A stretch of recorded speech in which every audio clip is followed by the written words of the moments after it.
O Brasil é um país com muitas bacias hidrográficas. Como interagem com o bioma cerrado, você vai ver agora na segunda parte da nossa capacitação tecnológica.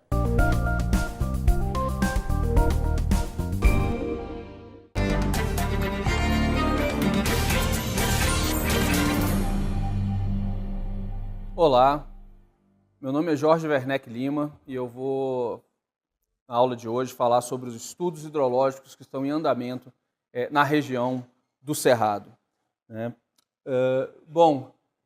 No roteiro de aula, nós selecionamos alguns temas, como escalas de estudo, estudos hidrológicos em escala regional, em bacias experimentais, em parcelas experimentais e na Fazenda Entre Rios, que é a fazenda que nós temos utilizado como referência para o projeto Biomas.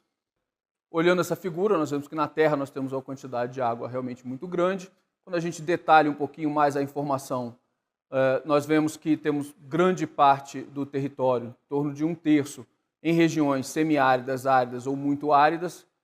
No Brasil, o Brasil detém cerca de quase 20% da disponibilidade hídrica de todo mundo, da vazão dos rios de todo mundo, que é bastante água, mas também a distribuição dos recursos hídricos no território brasileiro é bastante desuniforme. Temos regiões como a Amazônica, com grande quantidade de água, e outras regiões lá no nordeste do país, perto da região semiárida, com baixíssima disponibilidade hídrica. E aí, para fazer gestão, nós precisamos trabalhar com bacias hidrográficas, que é a unidade de gestão, inclusive definida em lei como a grande unidade de gestão, onde os processos hidrológicos e o consumo, e tanto da produção hídrica quanto da questão de consumo e da demanda hídrica para os diversos usos, eles se integram, como a gente pode ver na figura mais ao lado, onde embaixo nós temos a demanda por recursos hídricos e em cima os cálculos referentes à oferta de recursos hídricos e dentro daquela bolinha ali regiões onde em alguns locais dentro do bioma cerrado, por exemplo, nós já temos risco de conflito acentuado em relação aos recursos hídricos. Também já falamos sobre o ciclo hidrológico e a ideia aqui desses estudos é verificar como que o homem interfere, na medida em que altera o uso do solo, principalmente de como ele altera a disponibilidade hídrica e a questão dos recursos hídricos, tanto em relação à quantidade quanto em relação à qualidade da água.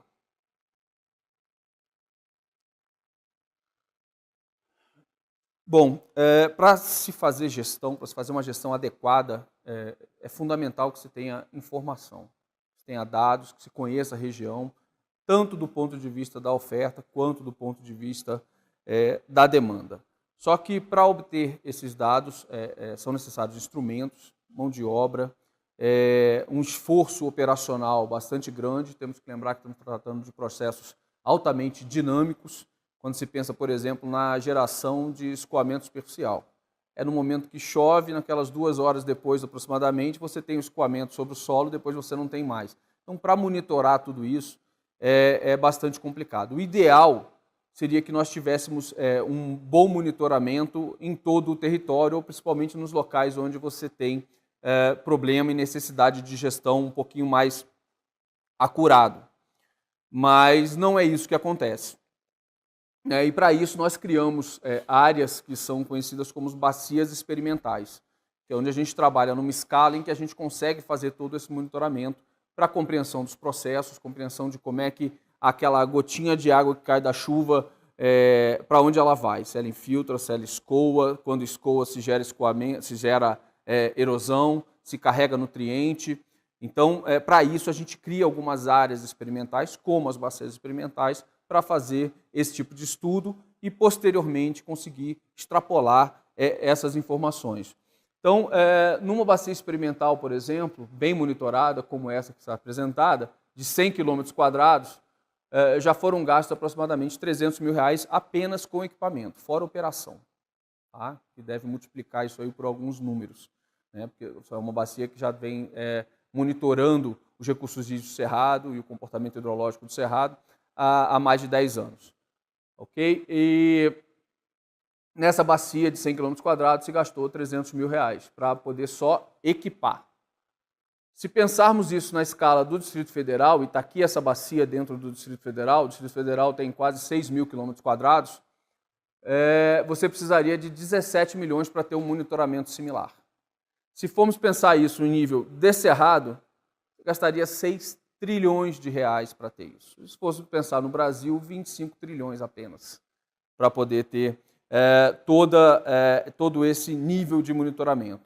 Então, por isso que a gente usa as bacias experimentais como modelos, realmente, para que a gente possa gerar conhecimento e as informações necessárias para se fazer a adequada gestão de recursos hídricos de uma determinada região, e no nosso caso a gente tem trabalhado com a região do Cerrado. Isso seria um sonho, ter todo esse monitoramento, né, mas isso custa muito dinheiro. Então é bastante complicado e inviável que se tenha dados com essa escala para que se conheça tudo. Então, os estudos hidrológicos que nós temos desenvolvidos aqui na área de Cerrado, eles buscam técnicas mais simples e baratas de obtenção de dados necessários para estudos hidrológicos, conhecer mais detalhadamente o comportamento hidrológico das diferentes regiões do Cerrado, as relações entre as características físicas das bacias e os recursos hídricos, as relações entre as atividades antrópicas e os recursos hídricos, como que acontecem essas alterações ou impactos das ações do homem sobre os recursos hídricos, técnicas de manejo e conservação de solo e recursos hídricos, ferramentas, desenvolvimento de ferramentas de apoio à decisão e técnicas de modelagem hidrológica que realmente nos permitam passar de uma escala detalhada de monitoramento para uma escala mais regional, que nos permita fazer uma gestão dos recursos hídricos de forma mais adequada. E o que vem a ser essa questão da modelagem hidrológica, citada por último no slide anterior? É o seguinte: a partir de características físicas da bacia, como área, geologia, pedologia, a parte de solos, relevo, o uso e ocupação do solo, esses aqui seriam dados extraídos, por exemplo, de imagens de satélite, ou de ferramentas de sensoriamento remoto, serviriam como dados de entrada do meu modelo. Eu colocaria esses dados dentro de um modelo matemático, que ele faria contas tentando simular a realidade, na verdade é uma tentativa de simulação da realidade, e aí no final, na saída do modelo, eu teria os resultados de qual seria a vazão no rio em determinado momento, qual seria a qualidade da água, qual seria o fluxo de sedimento em cada época do ano, ou pode ser modelagem diária, pode ser modelagem anual, mensal. E aí eu compararia isso com dados hidrológicos observados, essas informações observadas, e o sonho também, mais uma vez, é que esses dados fossem ao menos similares. Isso já seria um grande ganho em termos de gestão de recursos hídricos.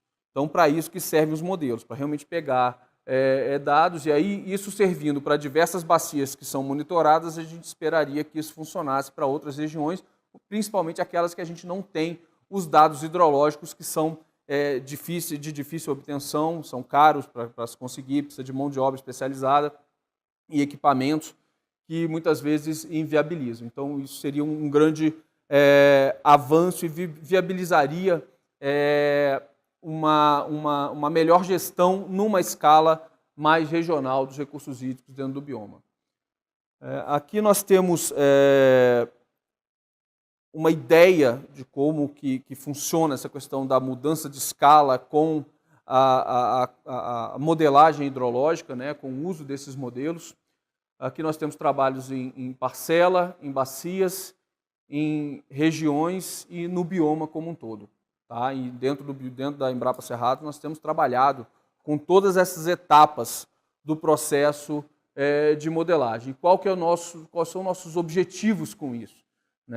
Nos estudos mais detalhados, nas parcelas e nas áreas, nas bacias experimentais, a gente pode obter dados bem detalhados para avaliar bem detalhadamente também o comportamento hidrológico dessas regiões, avaliar como que ocorrem esses processos de interceptação foliar, de infiltração, de escoamento, de recarga dos aquíferos. Então, tudo isso é possível se fazer nessa escala de trabalho e com o nível de monitoramento que nós temos nessas bacias. E, no final, a gente pretende usar todos esses dados para gerar os parâmetros necessários para os modelos de acordo com as nossas características regionais.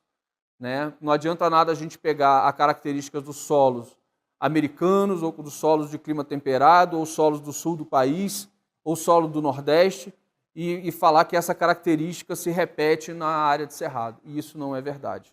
Né? E, na medida que a gente vai usando dados piores, obviamente, os resultados do modelo nos dão menos subsídios para o processo de tomada de decisão. Então, nós temos trabalhado fortemente na parametrização desses modelos para as áreas de cerrado, né, considerando nossas condições regionais, avaliação de modelos, testando vários deles, para ver quais os modelos que se adequam mais à nossa realidade e nos dão as respostas que nos interessam para fazer a gestão, a adaptação de modelos e o desenvolvimento de modelos.